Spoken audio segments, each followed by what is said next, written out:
Hello and welcome back to Ron Talks Tabletop Podcast, a podcast where I talk about my favorite things, which are tabletop games mainly. I have another guest on the show, and I would like for him to introduce yourself. So tell the people who you are. I'm Gareth Hanrahan, or Gareth Ryder Hanrahan, depending on how big the spine of the book is.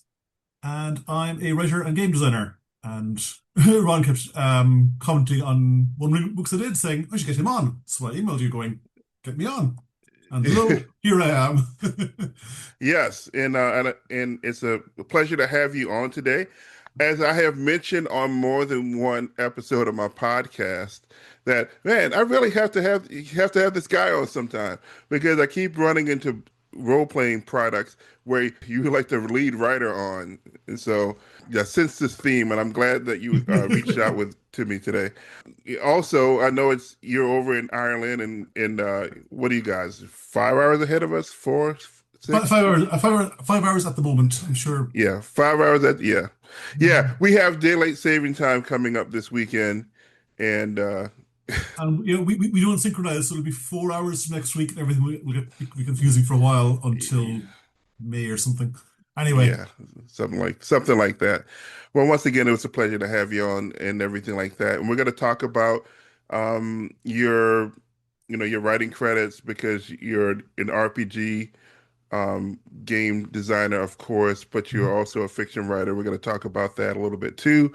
But before we get into all that, I'm sure if folks don't know who you are, they would like to know how you got on this train in the first place. Like, how did you get into RPGs and hobby gaming in general?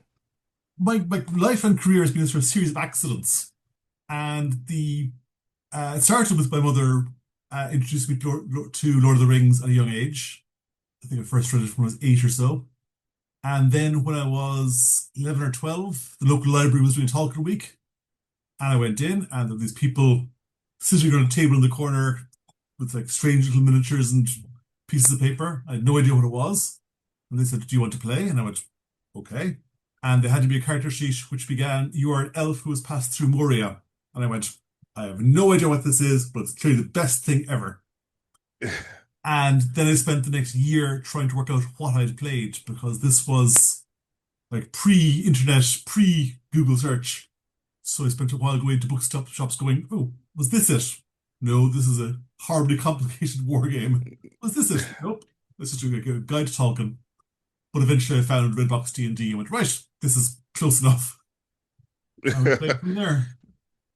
Cool, cool. So you didn't know exactly what game you were playing at that time, which makes sense, right? Because you were a kid, and it's like, Yeah.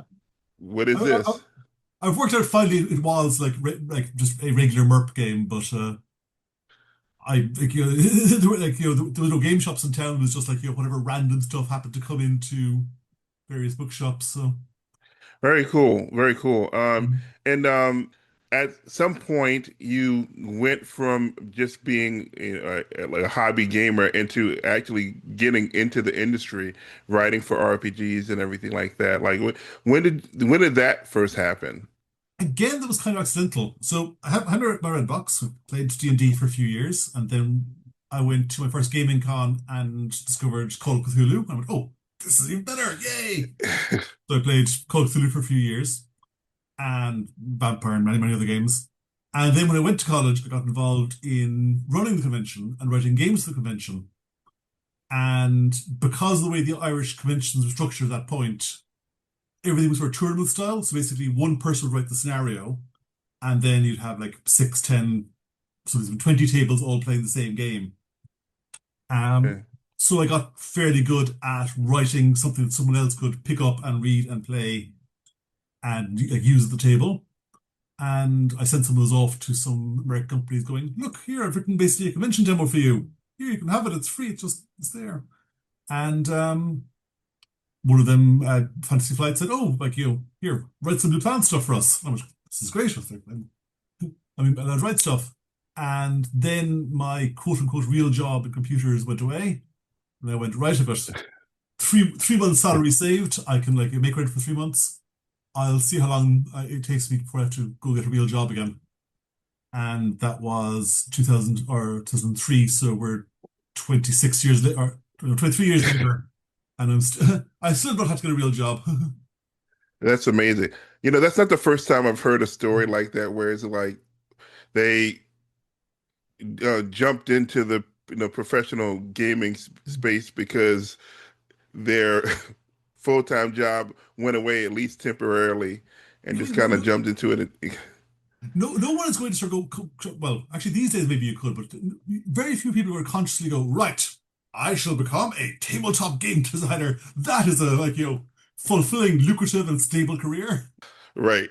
No kidding. It's full of its challenges. So, I've had half a thought to write something professionally, but it's always been like on the side as a hobby because there's no way that I can replace my current professional job. But that's weird. Yeah, It's like leaping in now 20 years later with, like, mortgage on kids would be a very, very different decision. yes, Like, yes, yeah. So obviously you've been doing it for a long time, a couple of decades here. There has to be something about it that you like and that you enjoy. Otherwise, you would, that must be a terrible why choice. keep doing this? There are loads of things I really love about it. I mean, firstly, I just love gaming as a concept. Is ridiculous art form that shouldn't work. Like, you're basically asking, like, random people, like, not professionals, not people who've studied it, just like, basically your random group of friends to be spontaneously creative and improvise a story at the table, which in any other circumstance would be this, like, ridiculously intimidating challenge. But because we're so used to it as, like, as gaming, it just becomes second nature. It really sort of taps into the sort of, like, universal creativity of people, which is a great thing.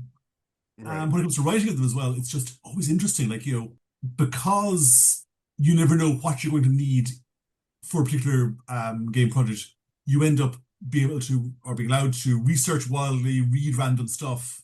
You don't know what's going to be useful. It's like, when I was doing the Dracula dossier, for example, I was going, oh, today I will, like, spend half the day looking at how garlic farming works.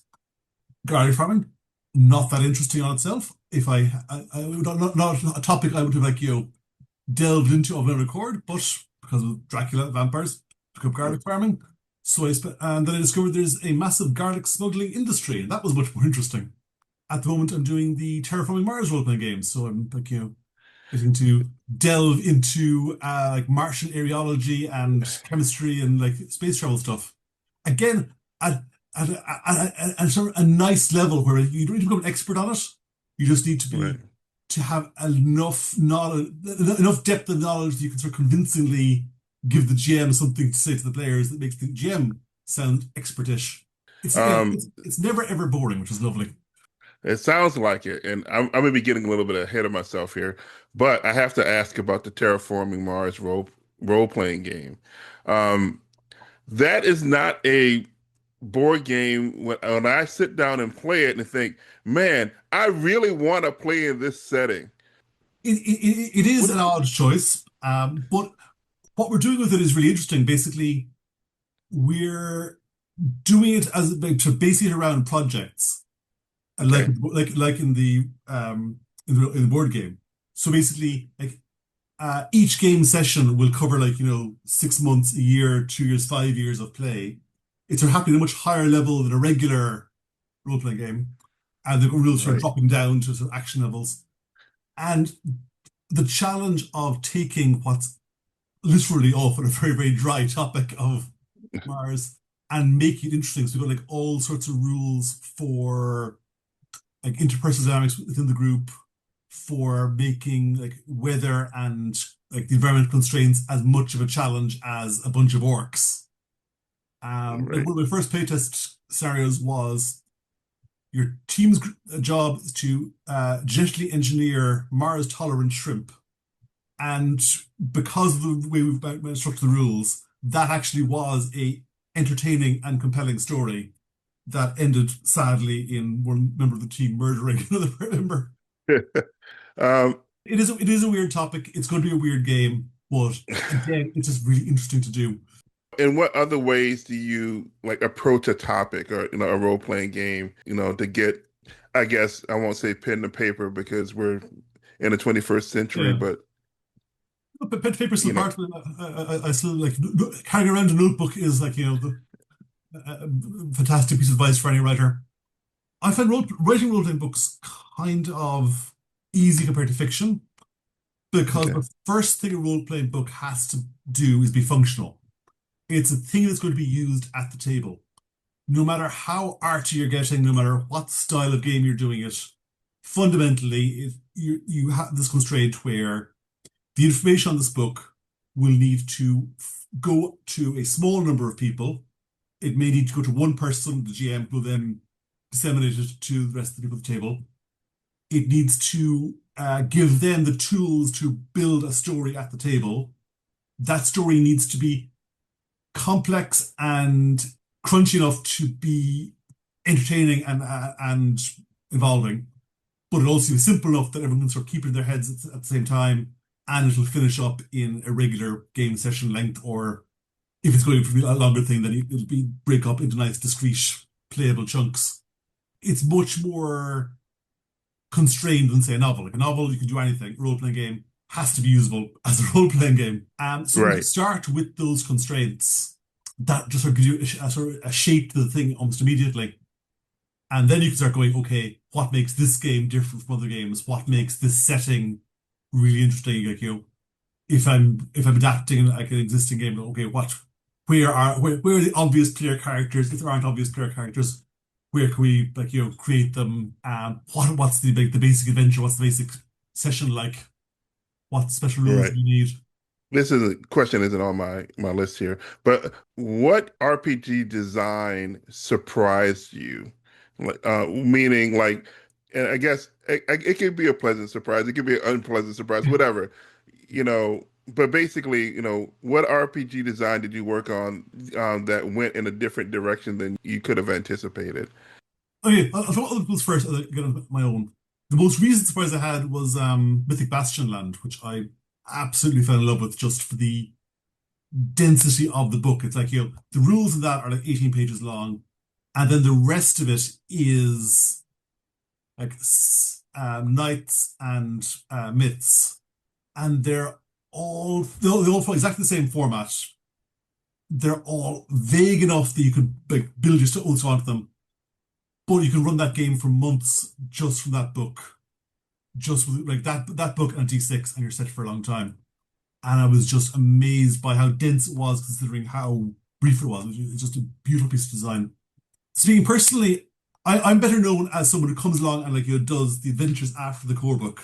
Right. As a designer, I tend to be fairly conservative, although I'm trying to push it more because I'm much more focused on the adventures, and I also have this sort of feel at the back of my head you could have done almost anything with basic D&D. But like I'm I'm still back to like my first red box going, okay, if no other role-playing game existed, I could like run this game for like the rest of my life and be quite happy about it. Yes. Um, Yeah. Yeah. Absolutely. there's every game pretty much has an immense amount of gaming juice in it. Yes. Yeah, and yeah. So I know that at this point, if I play a different role playing game, it's because I'm looking for a specific thing out of that.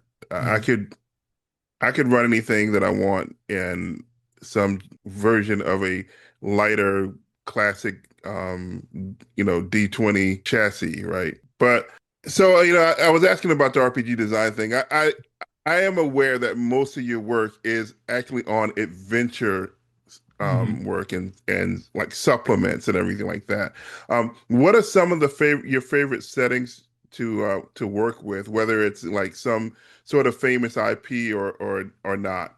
I put or not because I will tell you that I'm a huge fan of bulldogs, right? Oh, interesting. That was one where like Brendan approached me at Gen Con, and I went, "Oh, cool, yeah."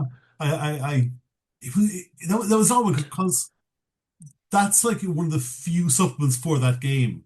So, Yes, like with other games, often when you're writing a supplement for it, you're like building on like either existing IP, or there's already like 30 supplements to the game. You're trying to find, oh, what hasn't been done. Whereas with that one, it was like, oh, I could do anything, and anything I add in here is going to be defining the game to a large degree. So that was quite nerve-wracking. Yeah. Um, in terms of like favorite ones, I mean, I'm not going to not say Tolkien because Right. working on the One Ring is a huge, huge honor. Is the only way I can put it. But that's like I started like as I said, my first role playing game was Merp. One of my favorite book was Lord of the Rings. I've Tolkien is like runs through my life like a thread. Yeah, and that's the reason why you're on the podcast today, because I was Exactly. From a study in Oxford to this very podcast with Unbroken Sleep. So yeah, I mean that being able to write stuff from Middle Earth is very much one of the high points of my life, which is slightly embarrassing, but also entirely true. What else? Like, I did stuff for a lot of stuff for Babylon 5 back in the day when I was working with Okay. monkeys. And that was sort of my first example of something where I'd loved the property beforehand and then got to play around in that sandbox. Was like, very much a geek dream come true to be able to like, take the thing you've seen on TV and to be able Right. to other ones like some of the stuff like I've done for like Traveller. Like I hadn't really played Traveller before we handed the responsibility of designing the new edition of Traveller. So for something like that, the key is working out what people love about the game, what makes the game distinct, and trying to honor that as much as I can. Like when you're working with an IP, you're sort of being the custodian of that IP to a degree. You're trying to like, work out what people love about it and give them that, but also give them something new at the same time, which is a tricky balancing act. Right. You mentioned the Dracula dossier, which Mhm. I have never played, but I bought it. Is that Delta Green? Now, it's not touching it's Knights Black Agents, which It's is Nice Pellegrin's Black spy Agents, against Nice Black vampires. Ninja. Yeah. Yeah, yeah, right. Yeah, conspiracy, all Yeah. this kind of stuff. Okay, It's Delta Green only instead of Cthulhu stuff is vampire stuff. right. I have heard to Delta Green being referred to as, in multiple circles, the greatest campaign ever written. I'm sure you've heard that. Yeah, I do ego search myself on occasion, like um, yeah, so I have not run it. Like I bought it, I've looked at it a little bit and it seems pretty intriguing, but like I only have so much time in the day in my life. Um, when you read things like that, how does that make you feel? Well, fortunately for my own sanity, Dracula Dossier was I wrote that with Ken Hite, and Ken Yeah, did yeah, yeah, yeah, Ken did the outlaws. It was Ken's idea in the first place. I just came along and helped. right. So I can like deflect all the praise over to Ken because That's right. um That's true. but the thing about Dracula Dossier, it was absolutely lightning in a bottle. You can do a campaign which is this like compelling story. You can go like, okay, the players do this, then this, and they have choice on the way. And you can do a campaign where sandboxy, more sort of like the GM builds as they go along. That's instead of giving them a series of encounters, you give them the tools to build a campaign.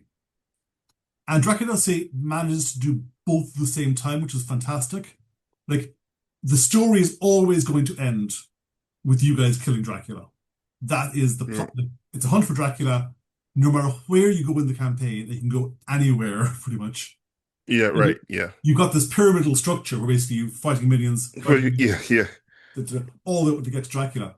So, and you've got the book to guide you, so you're never ever stuck. If you like lose the thread of the campaign, you can just read, you can sort of hop in anywhere again because everything will eventually lead to Dracula.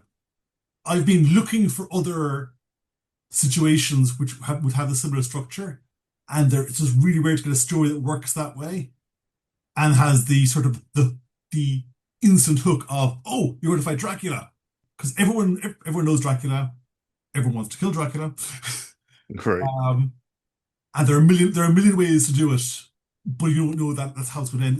It's just this perfect confluence of flexibility and structure and a compelling hook. To a degree, we were very, very lucky that it just all worked that way and everything sort of fell into place. Um, right. so Ken can have a large chunk of the credit. I'll take some of the credit, but just the like the cultural zeitgeist and Bram Stoker can also take the credit. Right, right. I want to talk about a couple of the products that I know that you were lead writers on, and I don't know if the process was the same or different, but I can't let you get away from here without talking about Moria first, which I know Mhm. you were lead writer on. So how much work did you do that? Like, was this something where, I mean, it's a big book. What Well, was your role in that book? um, well, Moria was a weird one. Basically, the first edition of The One Ring was published by Kipling 7, Yep, yep. and I had written a version of Moria for that line. And that version of Moria was much more adventure. Basically, you're playing Balin's Expedition. It was kind of like the Darkly Mirkwood book, where basically it was like year by year, you're following the 5 years of the expedition. Right. And then when the license moved over to Free League, that version was scrapped, and I wrote a new version, pretty much starting from scratch again. And that one was the one we see now, which was designed to be more of a toolkit, more flexible. Instead of you have to play Balin's Expedition, that's one of the options.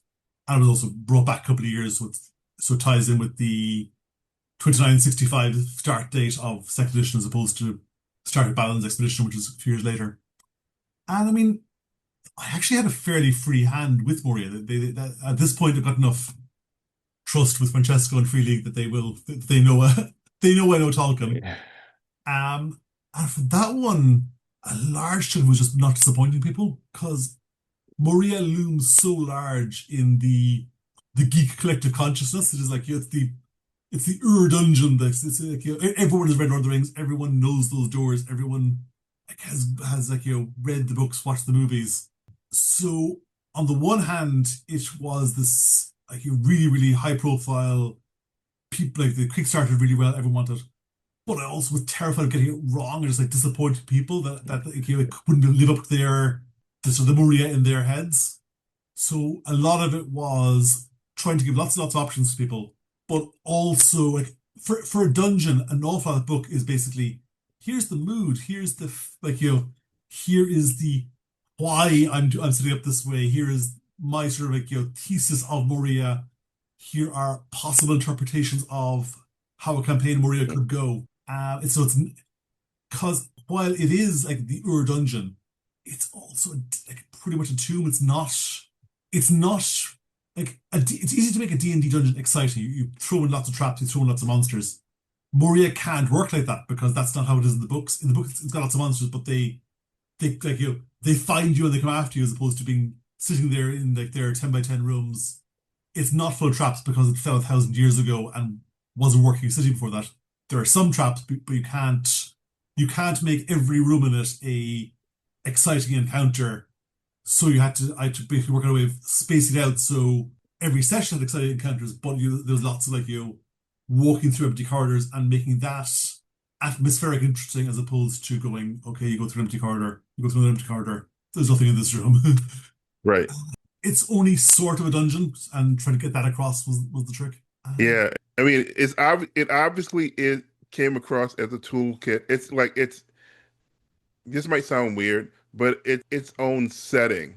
It's Yeah, like absolutely. I feel like it's like the other region books that have been released so far, except that this whole region is underneath a mountain. Yeah, In some environments nearby.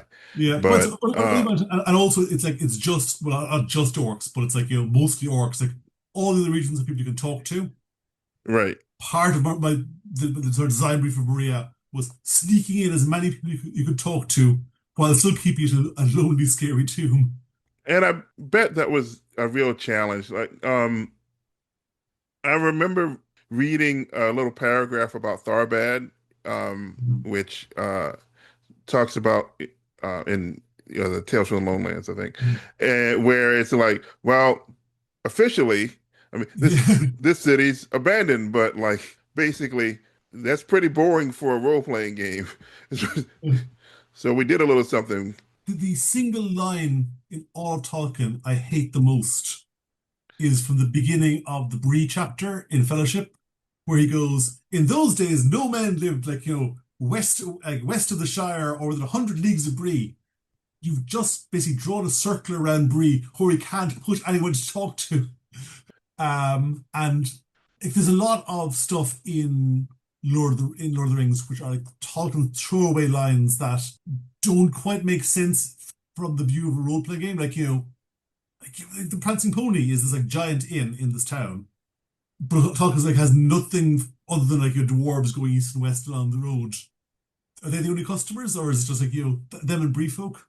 There are assumptions Tolkien makes that in this right of the story that don't quite line up with the world. Part of the joy of role playing game or the challenge role playing games is working out to the compromise or the clever explanation, or just like shoving that contradiction under the carpet enough that it won't upset people in play as well. And and I have to say, like everything that I have come across with these supplements, the reasoning makes sense, right? And it's it's a role playing game, so I mean you could do whatever you want. But I like that these things have been thought out Yeah. for me, or at least lead me down a path where I can do my Yeah, own stuff. give you the tools. But see, the thing about role playing games, like in a novel, if like Aragorn says, "Oh, we can't go that way. It is dark land," the hobbits go, "Yeah, cool." In a role playing game, the players will go, "Why can't we go that way? What do you mean it's a dark land? Explain why it's a dark land." Gandalf would never That- get away with being as mysterious as in a role I playing think game. the encounters are higher level, so there must be more treasure that way. So let's go that way. Indeed. Yeah, more XP. Exactly. But I also wanted to talk a little bit about your fiction writing because you're not just I mean, well, of course, that's fiction in a role-playing game No, supplement, indeed, but but yeah, you're an actual fantasy author. I know that I'm drawing a blank on one, but the book that I am reading right now, I had picked it up months ago, and I started reading it this week. Was Sword Defiant, oh yeah. that um that series and everything like that, and I'm really enjoying it, and I don't know why. I had it in my library Mm, for months, and for various reasons, yeah, I mean, aside from just this interview, mm. I decided to go just to dig in, and I'm really enjoying it so far. Okay. Tell us a little bit about the books that you've written and everything like that, and about your approach to writing that stuff. There's this thing, NaNoWriMo, the National Novel Writing Month, which was interesting a while Right, back, where basically in November people try to write a novel. And I did that every few years just to just to push myself and try doing some fiction. And I'd generally be too busy to actually do it. So I'd write like 10,000 words of fiction and it would just get dumped in the back of a hard drive. And I'd often go back to it and like steal the good ideas and turn them into D&D monsters or something. And one year I did it and or I wrote like 30,000 words and I was enjoyed it. It was good fun. And I put it aside and started some other thing. And my wife said, "Look, we just finished something." So I sat down and finished that novel finally. Mainly just to prove I could do a novel because I'd done lots of role-playing books, but I'd never done long-form fiction. And I thought that would be the end of it. I just like, write this novel again, stick to the back of a hard drive, never looked at it again except to steal ideas from. But then I thought, oh, maybe I could self-publish it. And I was like talking to various people who like do cover art and so forth. And I knew I'd have to save up to buy cover art. I happened to be talking to an editor at a role playing game I used to work with, and he said, "Oh, I've got a literary agent." So I sent the novel to the literary agent. He said, "He's very English, by the way." He said, "I shall take you on as a client." And then a few months later, he went, "I have sold it. I can get more. Hold it there." So he sold it to Orbit, and that was The Gutter Prayer, which was my first novel. And then right, I wrote there are two in that series. I want to do more at some point. And then I did the Sword Defiant, which starts off basically riffing off Tolkien because it is a right, Tolkien love letter. The original concept was there's a line in the opening of the Rings where they go, where Tolkien goes, "Oh, the War of the Ring isn't based on World War II. If it was, then the ring would not have been destroyed, but used against Sauron, and Barad-dûr would not have been cast down and occupied." I went, "Ooh, Barad-dûr occupied. That sounds like a great idea." So I went, "Okay, I'll do that." I sort of wrote up this much shorter novel, which was going to be basically or outline for a novel, which was just going to be Alf, the main character, going around doing like basically murder mystery, murder. It was sort of like almost like a sort of who done it among the Fellowship, like someone has right. bad thing has been done. He's going to investigate, And when Orbit went, we want more books. We don't want any more of the Black Iron books. What else do you have? I sent them this, like I had written about, again, about 20,000 words of it and a vague outline. And they went, that's nice. We'll do that one, but we want you to make it a trilogy as opposed to a standalone novel. I want you to add another character. I went, oh, okay, I can do that. So I ran off and scribbled down an outline for a trilogy and some notes on who the other characters might be. And it all came together at the end. The finished product bears very little resemblance to that outline, but Well, like I said, I'm halfway through Sword Defiant right now, uh, enjoying the read very much, and I'm glad I finally picked it up. Because like I said, man, I've known that you've been a published author. Like I've known this for a while. I'm glad I finally started reading something, and it's been very, very enjoyable. I'm looking forward to getting through this book and the rest of the books in this series and everything like that. I suspect you're very much the target demographic because part of it is like, people who gamed a lot when they were younger are now a bit older, like have kids, life life has gone on. They're like I feel. Oh yeah. Okay. So I'm only part way through the book, so I don't know how this particular book ends, but I feel Alfred so much. I'm actually like older than him, right. so like and I have been sharing my experiences of reading the book with my wife as I've gone along the past couple of days, and I had mentioned his age, and she goes, "So that's young."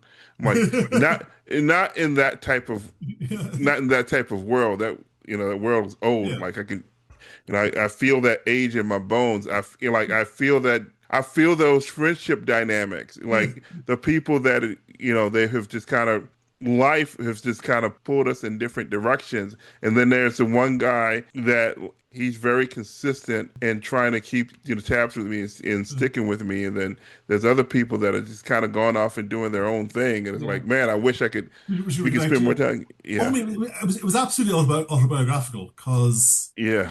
that one was that like during it would have been like like around COVID time, but certainly like, it was a time when like all my friends were like having kids or just like getting properly in their careers. Like you'd meet up like every 6 months. Oh, we must meet for coffee next week. 6 months passes. Right. Yes. Yeah.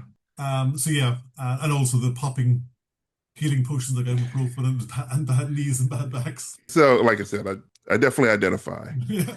So, what's next for you? What projects do you have right now that's upcoming and everything like that? Yeah, I have an awful lot on at the moment. Um, Basically, my partner, she's a teacher, but she's gone on to half hours to do art. So I said yes to far too many things. So I'm juggling schedules. So at the moment, coming out fairly soon from Pelgrane, the Paragon Blade, which is one player, one GM, one-on-one fantasy. So basically, it's the Pelgrane is one system where basically it's for one player. So there's an awful lot more detailed side to the GM because what we found is when there's only one player, the GM is on all the time, so the GM needs a lot more support than a regular Right. game. Is that its own system, or is this based off of one of the house systems that they have? Off the houses, Gumshoe, which is the investigative game. Oh, right, right, right, right. Okay. It's tweaked for one-on-one play, so you can't die as easily because if you're only one player and that player dies, story's over. So the Paragon Blade is basically three fantasy settings. There's this wandering barbarian, there's this undercover wizard, and there's basically fantasy Batman. And basically you're playing one of those characters, and there's a mystery for each of them in the book. What else is coming out? There's a One Ring thing coming out, some or being announced soon that I can't talk about. But the Hands of the White Wizard, which is the Sauron book, that should Yep. be coming out in print sometime this year. Limited Yeah. Terraforming Mars. In April, we're crowdfunding Meta Dungeon for the Die role-playing game. Are you familiar with Die?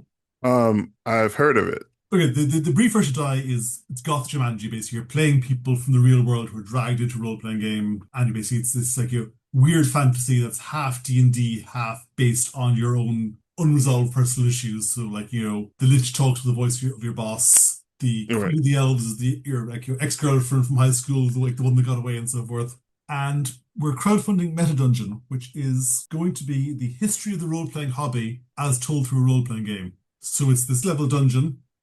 Level one is all based on stuff from the 1970s. level two the 80s, level three is the 90s, and so forth. And it's going to be basically the history of the role playing industry and some of the people involved and the vicissitudes of the companies and the development of the hobby as done through a dungeon where you're fighting monsters. That's the plan. It's the weirdest thing I've worked on in a long, long time. And other thing I'm doing in, I think, August, we're crowdfunding Merryshire, which is my halfling detective cozy murder mystery game. Okay. I know some people that would be interested in that type of thing. Yeah, that's You, very, because when I'm doing One Ring stuff, I have to be very, very serious and focused on Tolkien. I right. find it very, very useful to have another thing that I'm doing at the same time, where I can take all the bad Tolkien thoughts and throw them over there.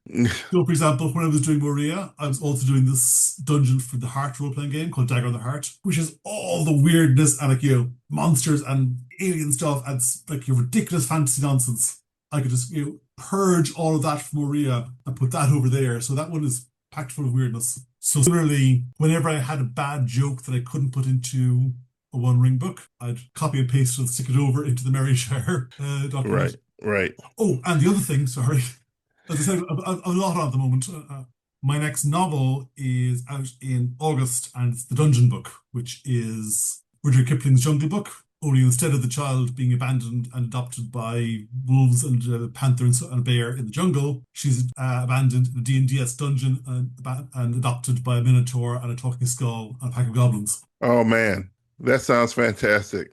Yeah, I hope I I I like it. I hope I hope you have much success with that novel. That has amazing potential, like crossover potential. Like Dracula Lost Day, it's a love. Like everyone sort of gets it instantly. Oh, like Jungle Book plus Dungeon. Yeah, I can see. I can see why that would appeal. So Yeah, yeah, yeah. people seem to like it so far. The cover just came out there last week. And yeah, I'm hoping it does well. It was great fun to write, and it's a lot lighter and funnier than my other books. Cool. Well, I'm looking forward to that. Thank you for once again coming on my podcast and everything like that. So, where can folks find you? GarHanrahan.com is my website, which I really must update. And I'm over on Blue Sky and various other social medias as Mytholder, which is a name I came up with in 1996 and really wish I hadn't because no one spells it right. Yeah. All right. Thank you for your time. No, thank you. It's been lovely. This is the Ron Talks Tabletop Podcast, and until next time, see you later.